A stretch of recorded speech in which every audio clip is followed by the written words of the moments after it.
Recording by Bhojpuri film studio Lalmaniya बाजार। DJ Amit Tiwari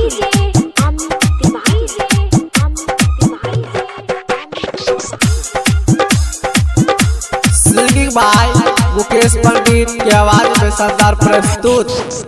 तारू शादी के कार्ड फेल हो जाई हो हार्ड, तारू शादी के कार्ड फेल हो जाई हो हार्ड। जानू मिले नहीं दिल के दवाई हो दवाई हो दवाई हो। कैलू काहे हमसे बेवफाई, सही नहीं पाई जुदाई हो। कैलू काहे हमसे बेवफाई, सही नहीं पाई जुदाई हो जुदाई हो। डीजे अमित तिवारी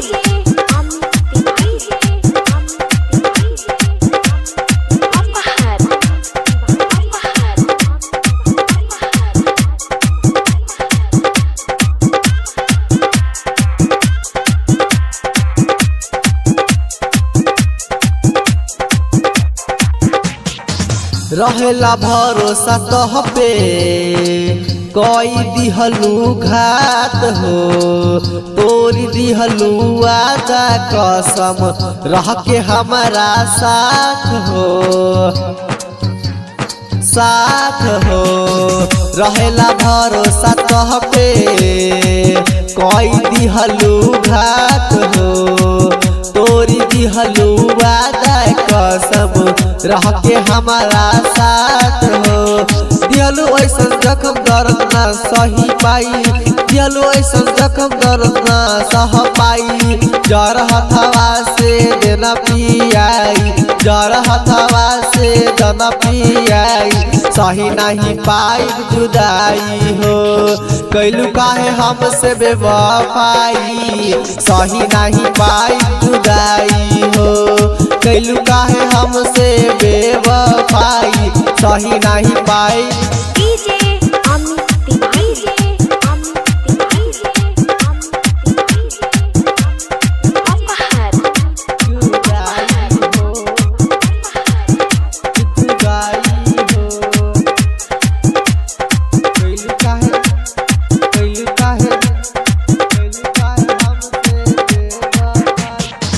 सानू सचिन मुकेश बारा ओहो हमके समझैले हो।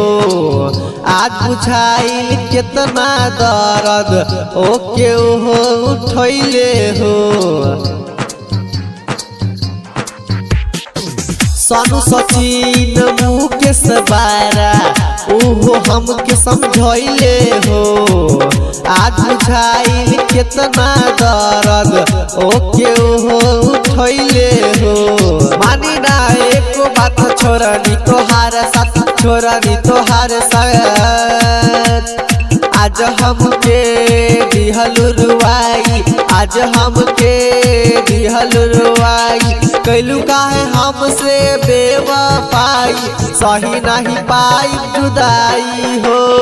कैलू काहे हमसे बेवफाई, सही नहीं पाई जुदाई हो। कैलू काहे हमसे